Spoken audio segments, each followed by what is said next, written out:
Yes, people, what's happening? Welcome back to the channel and welcome back to another video. First things first, guys, make sure you smash up the likes, subscribe if you are new round here. And in today's video, it's going to be a slightly different one.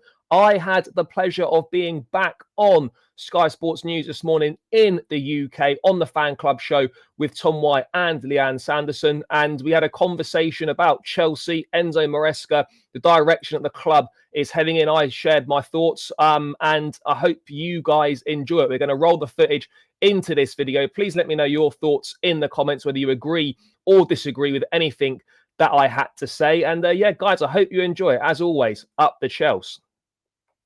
5 wins, 4 defeats. Are the fans getting restless about this inconsistency? Yeah, it is really frustrating because every time you feel like you're sort of turning a corner, every time you feel like you're taking a couple steps forward, you then inevitably take a few more back. You know, we lost those games to United and Brighton back to back. There was a lot of pressure on Moresca at that point. We then won 4 games on the row. And then you look at the fixtures that were coming up and you're thinking, yeah, okay, there's a chance to, you know, put a run of results together. And then we turn in a performance like we did at the weekend, which wasn't acceptable in a game that Chelsea have to be winning. And so the inconsistencies are been there for years. You know, this has been a problem for a long, long time. Chelsea have been a cup team for so many years now, really since we last won the Premier League under Antonio Conte. So this consistency is not a new issue. This has been one that's plagued us for a long time. And I think you can look at recruitment as part of the reason why, because when you buy so many young, unproven players at the top level, that's going to lend itself to the inconsistencies that we have. But you have to look at it and you think, well, how many times can we keep going? Oh, Chelsea might be good in 2 or 3 years' time. We might be good. What happens when these players are in their mid-20s? That's all well and good, but what about what happens right now? What are we doing right now to win the big trophies? What are we doing right now to take steps forward and close the gap on your Arsenals, your Man Cities and your Liverpools?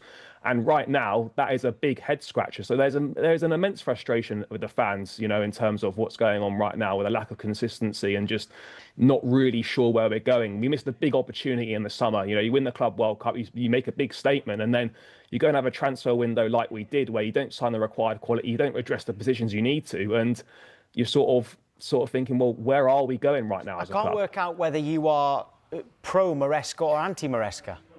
No, I'm a big fan of Moresca. I think he's done a brilliant job, considering he had 1 year at Leicester City to then come into the Chelsea hot seat, which is a really difficult job, particularly under this ownership with the way that we recruit and whatnot, managing so many young players. That needs a lot of that needs a lot of attention to detail. I thought he did a brilliant job last season in terms of getting us back in the Champions League and obviously winning the 2 trophies that we did.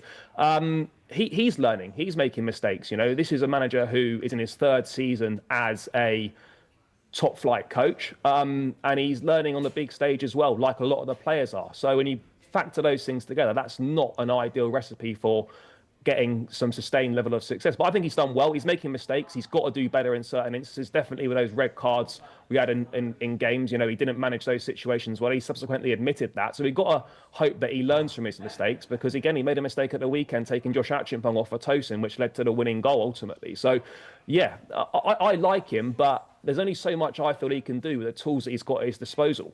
But, Charlie, like, you know, I agree with what you're saying, and Moresca even said about the inconsistency of the team. But it's like Chelsea are such a big football club. Historically, you win things. How have they got a manager, in other words, that's learning on the job? You know, you're saying he's making mistakes, you know. This is Chelsea. No, we all say, oh, this is Man United, but this is Chelsea. Do you know what I mean? Like, you have to have a manager that can make decisions. That's what makes top managers top managers. They make in-game decisions that can affect the game. Sometimes it goes for you, sometimes it goes against you. But the Chelsea really deserve to have a manager that's learning on the job, so to speak. No, it's an entirely fair point. It's not something we're used to at Chelsea. Obviously, under Roman, you know, we would just employ the best manager, and if they weren't doing the job, they'd be sacked, and the next best option would come in. This ownership are clearly going down a totally different route. They want a younger manager. They want to go through, and the fans hate hearing this, they want to go through a process. They want a long-term project. You know, they're offering managers 5-year contracts. When you're doing things like that, you have to stick with it and back that person. And so I have a little bit of sympathy with the manager on this, because he wasn't backed in the summer, not in terms of money spent, but in terms of what was required to give him the tools to move to the next level. But Chelsea should be having the best manager out there they can possibly get to win this club major trophies. And when you looked at the shortlist in the summer, when it was Thomas Frank, it was Kieran McKenna, and it was Moresca when we appointed him after Pochettino, is that that's not really a standard of shortlist that you would expect at Chelsea. So I totally get that point, but whether we like it or not as fans, that's the direction that this ownership's going down now. They want, they want the next sort of Arteta. They want the next kind of Pep, someone that's, But it sounds like you're not happy with that direction. If that was an underwhelming shortlist, who should have been on that shortlist, and what kind of manager do you want now? I mean, look, we should have at that time. They spoke with Luis Enrique, and they didn't go for that. That would have been the caliber of manager that Chelsea should be appointing. I mean, I'm not thinking about replacing the manager whatsoever, because I'm fully aware that with the way that we operate and the way that we recruit, that whatever the manager comes in, there is a certain ceiling to what can be achieved at Chelsea with the way that we sign players and the way that we recruit and the way the squad's put together. So for me, until that changes, it's almost irrelevant who's actually in the dugout. But Moresca has shown last season he can get results to this team. He's shown he can win trophies, and he definitely deserves another crack at obviously at managing Chelsea and remaining in the job. Yeah, and just to end on a positive, I mean, Estevao seems to have really got everybody sitting up and taking notice of him. Yeah, he's been outstanding. He's one of the young players that has come in and has hit the ground running. He had a big reputation when he was at Palmeiras in Brazil. And this is someone who's renowned as one of the best teenagers in world football, along with Lamine Yamal. And he's been an instant impact. I didn't think he was going to have the impact that he's had so quickly. But again, it goes back to recruitment. We're in a situation now where we're relying on an 18-year-old. He's been in England for all of 5 minutes to try and win Chelsea games, to change games for us when we're struggling. And that really shouldn't be the case. Should he be starting more? Yes, he should be, because we need him, because we need to be winning games. We need that quality. He's one of those few players that, gets fans on the edge of the seats when he's on the ball. He's direct. He looks to always make things happen. But we're not in a position, to be starting an 18-year-old week in, week out every single game. He's going to be managed. The whole squad's going to be managed. But it's a bit of a damning indictment on the other wide players that we've got, that we're desperate for an 18-year-old kid who's got immense ability to be starting every week for us. But the thing is, though, they've only got themselves to blame. How you can come into the season without, I know João Pedro's a decent player, but a number 9 and a really good goalkeeper. I mean, a lot of clubs would love to have Chelsea's checkbook. So I'm not having the excuses of, not being able to recruit this player, that player. They spent over $1 billion.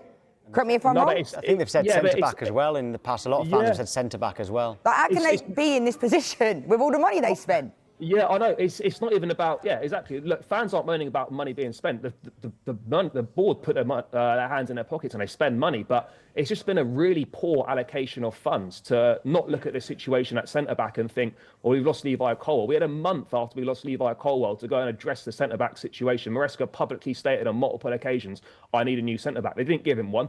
Lo and behold, start of the season, we've had major issues at centre-back. We could have signed Mike Maignan in goal. The same thing. They didn't want to pay the extra money. We've had problems in goal at the start of the season with Robert Sanchez. So ultimately, you have to look at upstairs and you have to look at the sporting directors and the way that we recruit. You've got to lay blame there. There's an opportunity to get players that would have made a difference. Donnarumma's, Maignan's, Mark Gurhey's. You could have signed a Victor Osimhen, but you choose not to do that. And so that's part of the reason why we're in the mess that we're in. And just a very, very quick one to finish, actually, Charlie. Style of play, you happy with it? It's tricky because when you're not winning football matches, it's dull and it is really quite uninspiring to watch. It's one of those that when you're winning, you put up with it. Would I like to see more expansive football? Absolutely. Would I like to see us be more pleasing on the eye? Of course I would. But ultimately, it is a results-based business. If we can do both, great. But Moresca needs to adapt. What is more pleasing on the eye to you and to the Chelsea fans? What's more pleasing on the eye? That shirt behind him. He would help it. Yeah, I mean, a bit of that potentially. I think just having a bit more of a go. This constant, playing out from the backs, aimless sideways possession, not getting the ball forward quickly enough. A bit more intensity in the play, injecting a bit more,